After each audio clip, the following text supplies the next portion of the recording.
আসসালামু আলাইকুম বন্ধুরা, কেমন আছেন? ঈদ মুবারক, দেরিতে হলেও আশা করি ভালো আছেন আপনারা। তো আমার আপনি জানেন যে আমি আসলে পাখি লালন পালন করি বাসায়।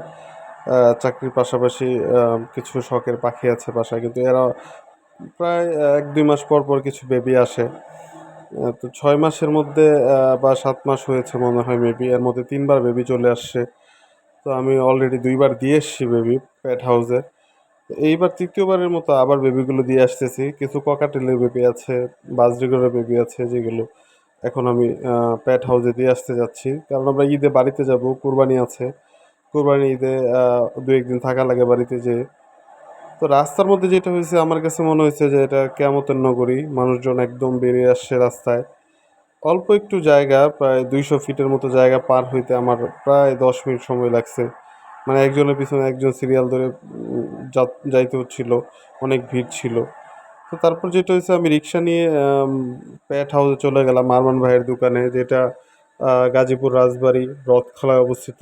আপনারা ইতিপূর্বে বিভিন্ন ভিডিওতে দেখেছেন। তো বেবিগুলো তার কাছে দিয়ে এসেছিলাম। যদিও ফেদার আসে নাই, অনেকে মনে করতে পারেন যে ফেদার আসে নাই, বড় হয় নাই, বেবিগুলো কেন এখনই দিয়ে আসতেছে। এগুলো আসলে ট্যাম সাইজ বেবি। যারা শিকারি করবেন আসলে মূলত তাদের জন্য এই বেবিগুলো। তারা নিজেরা হ্যান্ড ফিডিং করাবে এবং শিকারি করবে। তো তাদের জন্য এই পাখিগুলো একটা পারফেক্ট সাইজ। তো আরমান ভাইয়ের দোকানে আমি নিয়ে যাচ্ছি, ওনার কাছে দিয়ে আসবো। কারণ ঈদে বাড়িতে গেলে আসতে যদি দেরি হয়, বেবিগুলো একটা দুর্ঘটনা ঘটে যেতে পারে, আল্লাহ না করুক। তো সেই জন্য মোটামুটি বাধ্য হয়েই দিয়ে আসলাম, নয়তো আমার আরও কিছুদিন রাখার ইচ্ছা ছিল, যে পূর্ণাঙ্গ ফেদার আসলে কি হয় দেখবো। তো ভাইয়ের কাছে নিয়ে গেলাম। ভাই আমার জন্য রেডি করতেছিল, বেবিগুলো রাখবে। আ কাঁচের কিছু পাত্র ছিল, পাত্রগুলো রেডি করতেছিল। আগে লুঙ্গিটা ঠিক করে নিল, কারণ ঝুড়িটা অনেক ভারী ছিল। তো ভাই দেখলো, দেখার পরে আলহামদুলিল্লাহ অনেক খুশি হয়েছে এবং উনি বলল যে ঠিক আছে, আলহামদুলিল্লাহ। তো ভালো থাকবেন সবাই, দোয়া করবেন আমাদের জন্য, আমার পেজটার জন্য দোয়া করবেন। আল্লাহ